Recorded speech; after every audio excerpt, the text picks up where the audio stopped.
Good morning. So today is disassembly of the temporary woodshed that I put up a few months back.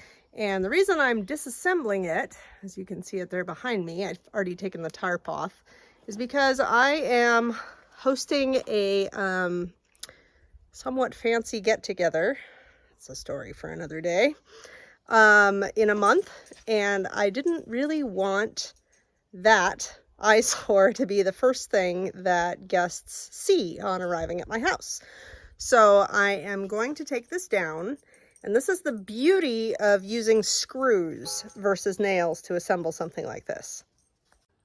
So really, I could probably manhandle this whole thing off the porch and get it where its new home is going to be, but I don't have to because I used screws. So what I'm going to do instead is unscrew these uprights from the pallet, and that way I can take off this structure, move it where it's going to go, and then move the pallet and then put the whole thing back together, because it's still going to be our temporary woodshed. It's just not going to be on the porch.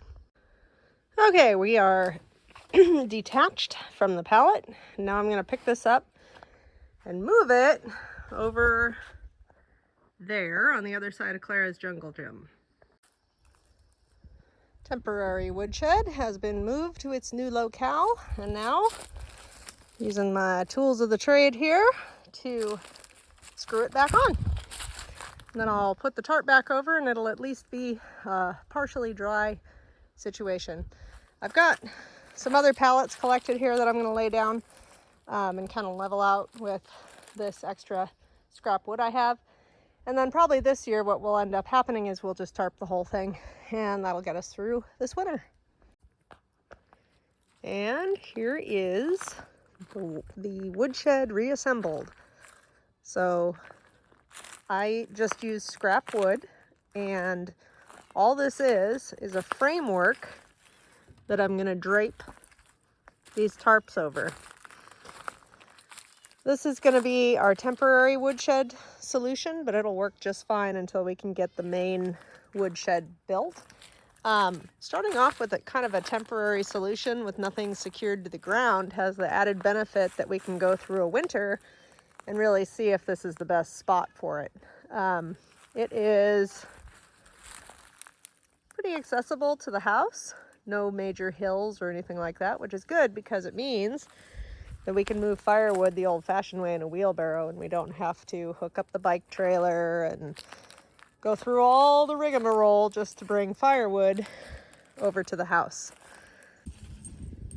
This is the wood rack that William made for me at the old house, and he didn't want to take it with us, but I said, yes, we're taking it with us, and it's going to be perfect here. Goes directly under the eaves, so it's going to keep the wood nice and dry. Not as big capacity as the monstrosity that I just moved, but a heck of a lot more attractive. And this way, we still will have a stash of firewood right outside the door, which is, I think, a really important thing in winter time, so you don't have to schlep wood from the hinterlands every time you need to fill the stove.